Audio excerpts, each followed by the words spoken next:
Not the wind that clawed through the Bavarian woods, not the snow that buried the earth like a silent shroud, and certainly not the evil that crept unseen into their home. This is not a tale of ghosts. It's worse, because what happened here was real. In 1922, on the edge of a whispering forest in rural Germany, 6 people were brutally murdered at a lonely farmstead known as Hinterkaifeck, a place so remote, so cut off, it didn't even appear on most maps. It was the kind of place where secrets could rot undisturbed, and where, one bitter night, death came without warning, and stayed. No witnesses, no footprints leading away, only blood, and questions that still echo more than a century later. Who committed one of the most haunting unsolved murders in European history? Why did the killer stay in the house, living among the dead? And what horror unfolded behind those barn doors when no one was watching? Tonight, we step back in time, into a world of superstition, silence, and suspicion, into the cold breath of the past where the snow covers the ground, but never the truth. Dim the lights, turn off the world, and listen closely. Because once you hear what happened at Hinterkaifeck, you'll never forget it. The farm beyond the trees. In the vast frost-bitten heart of Bavaria, where the forest breathes mist and time moves like molasses in the cold, there once stood a solitary farmhouse. Remote, brooding, isolated, it was called Hinterkaifeck. Not a village, not even a town, just a name, whispered by the wind and remembered only by the dead. It was the winter of 1922, and the earth still wore the scars of the Great War. Men had returned home broken, families had learned to live with emptiness, and the land, well, the land had not forgotten how to be cruel.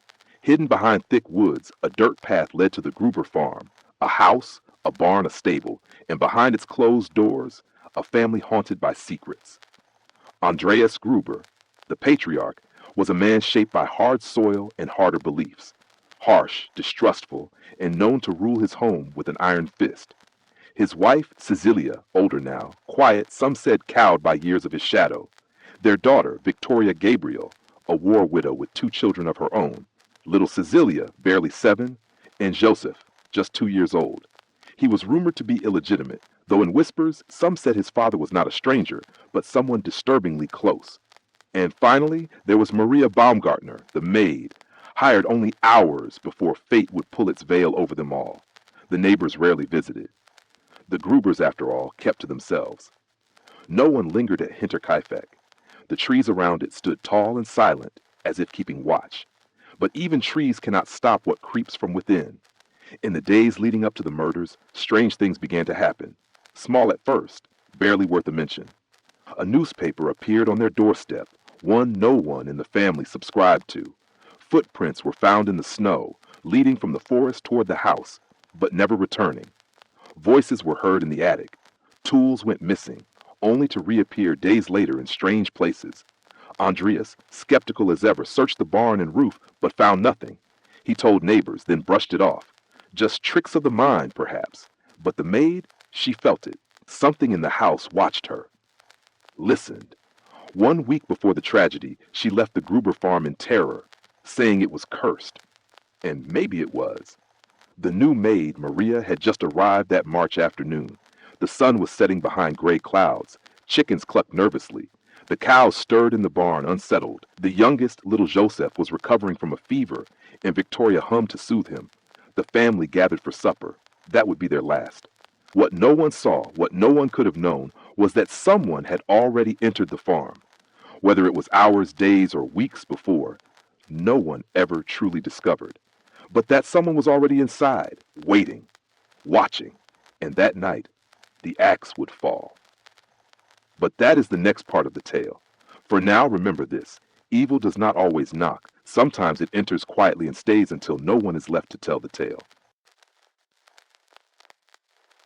The footprints that led nowhere. The snow fell hard that March. Late winter in Bavaria is a cold, merciless thing. Less a season, more a sentence. Winds gnaw at wood and bone alike. Trees stand silent like watchmen in the dark. And at Hinterkaifeck, the snow wasn't just deep. It was undisturbed until it wasn't. It began with footprints. One set, coming from the forest, crossing the fields, leading straight to the farm. But there were no footprints leaving.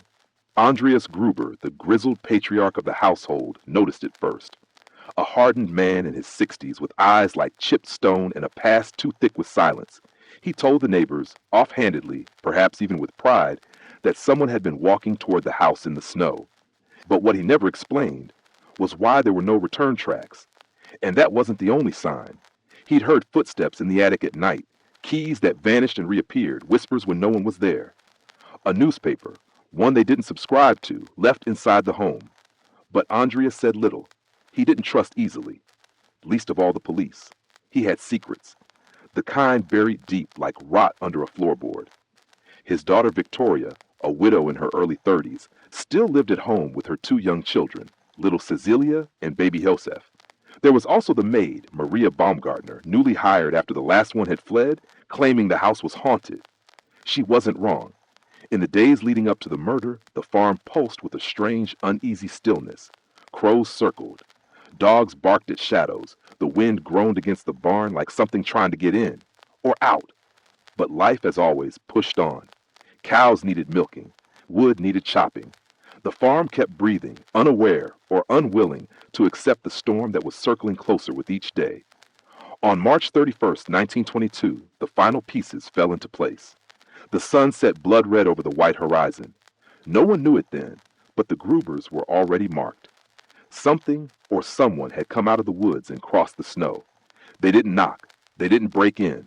They waited, watched, and when night came, so did the slaughter. The discovery, 6 bodies in the snow. The morning of April 4th, 1922 began with silence. Too much silence. Neighbors had grown uneasy. The Gruber family hadn't been seen in days. Victoria had missed choir rehearsal. Young Cecilia had been absent from school. And no smoke rose from the farmhouse chimney. Even the mail piled up, untouched. Albert Hoffner, a mechanic, arrived that day to fix a broken engine. He knocked. No answer. He waited. Still nothing. The stillness of Hinterkaifeck felt unnatural, ominous. Uneasy, Hoffner worked on the machine in the barn for hours, but the dread gnawed at him. When he left, he alerted the neighbors. That evening, a small group returned with him. Lanterns in hand, boots crunching over the crusted snow, they stepped into the barn. And there they found them. Andreas Gruber, his wife Cecilia, their daughter Victoria and young Cecilia, all dead, piled atop one another under hay and wood shavings. Faces smashed, skulls split open. Blood had soaked into the cold, cracked earth below them. Victoria's throat bore signs of strangulation. Her body sprawled unnaturally, a grim testimony to her final moments. Inside the farmhouse, the horror continued. In the bedroom, they found little Joseph, just 2 years old, murdered in his cot, a blow to the head. Beside him, his tiny blanket, untouched by warmth for days. And then the maid. Maria Baumgartner, on her very first night at Hinterkaifeck, was found in her small chamber. She had barely unpacked her suitcase before death greeted her. Her body, too, was hidden beneath blankets and straw. 6 dead. 6 lives extinguished in one of the most brutal mass murders in German history. And yet, something was off. The animals were alive, fed, watered, the cows had been milked, the dog, though agitated, was not starving, a fire had recently been lit, the house wasn't abandoned, it was occupied. Whoever had committed the murders had stayed, perhaps for hours, perhaps for days. They lived among the corpses, cooked meals, milked cows, slept beneath the same roof, and then they vanished, leaving behind a trail of blood and a silence deeper than death. The investigators would arrive soon, but answers? Those would be harder to find, because Hinterkaifeck wasn't just the site of a murder. It was the beginning of a riddle the world still hasn't solved. The farm that breathed without them. The dead lay silent, but the farm lived on. For days after the murders, Hinterkaifeck didn't fall into stillness. Quite the opposite. Smoke curled from the chimney. The cows were fed and milked. The dog was heard barking, then silenced. Neighbors spotted fresh tracking to the shed. Someone was there. Someone was living there. Inside the house, the bodies were hidden, covered with hay and rags, as if the killer couldn't decide between shame and practicality. Food was taken from the pantry, bread cut cleanly, meat prepared. The fireplace was warm, and when night fell, the single lamp in the upstairs window flickered on. Who was it? Why were they staying? No one in the village suspected the worst, not yet. Life was slow, and families often kept to themselves. It wasn't strange for a farm to go quiet, but what was strange was the absence of the family at church. Victoria, devout and disciplined, never missed Mass. Shazilia never missed school. The postman noticed letters piling up. The mechanic who had been scheduled to repair a machine showed up, only to be greeted by an eerie, empty silence. The dog, once barking, now limped with a gash to its face. Then came April 4th. Lorenz Schlittenbauer, a neighbor with a complicated history with Victoria and whispered rumors of being Joseph's real father, grew uneasy. He gathered a search party and walked the muddy path toward the farm. They knocked. No answer. They entered the barn and saw the blood. The hay was soaked, heavy with rot. Beneath it, the broken bodies of Andreas, Victoria, young Cecilia, and old Cecilia. Further inside the house, they found Maria, lifeless in her bed. And in the nursery, tiny Joseph, his cradle now a coffin, 6 dead. But whoever did it was gone, vanished. No footprints leading out, no witnesses, no confessions, nothing. Just a house that had breathed for days without its family. A farm that had lived while its owners lay cold. The trail grows cold. April turned to May. Then came summer. And still, no one had been arrested for the 6 murders at Hinterkaifeck. The investigation, so urgent, so relentless in its early days, began to falter. Because while the bodies were buried, the mystery remained very much alive. Detectives from Munich had done what they could. They interrogated over 100 people. They measured footprints. They reenacted the crime. But the deeper they dug, the stranger the story became. There were too many suspects, and none at all. The prime suspect at first, Victoria's former lover, Lorenz Schlittenbauer. He was the one who led neighbors to discover the bodies, but he also behaved oddly at the scene. Too comfortable, too familiar. He opened locked doors without keys. He handled the corpses with no hesitation. And years earlier, when Victoria bore young Joseph, he had claimed paternity, only to later deny it. But Schlittenbauer was never charged. And then there were the strange footprints, leading from the forest to the farm, but never back. The mysterious noises in the attic that the family had reported days before their death. The keys that went missing, the newspaper found in the house that no one recognized. The maid who fled the job months before the murders, claiming the house was haunted. Was it a local? A traveler? Someone the Grubers knew? Or someone watching from the shadows? As the months passed, theories multiplied like frost on glass. Some believed it was a jealous lover, driven to madness. Others whispered of revenge, a long-forgotten feud brought to bloody fruition. And some believed it was something darker, a possession, a curse, something evil that had settled on Hinterkaifeck and fed on its silence. Decades would pass. In 1923, the farm was demolished, the ruins bulldozed, and there, beneath the cold soil, workers discovered something chilling. The murder weapon, a pickaxe, rusted and weathered, buried in the barn rafters. It had been above them all along, a silent witness to the bloodshed. Still, it offered no fingerprints, no confessions, just more questions. And so the trail grew cold. By 1955, every official investigation had ceased. Files were closed, officers retired or passed away. Yet still, the questions lingered, unanswered. The killer, if they were still alive, had outlived the crime. And Hinterkaifeck? It faded into legend. A farmhouse swallowed by time, a family erased by violence, and a mystery that continues to echo across the decades. One chilling, unanswered scream in the frozen Bavarian woods. Whispers in the woods, a legacy of fear. Hinterkaifeck no longer stands. The farmhouse, once soaked in the quiet rhythms of rural life and then bathed in blood, was torn down in 1923, just a year after the murders. The villagers couldn't bear to pass it anymore. Some claimed to hear voices when the wind blew through the trees.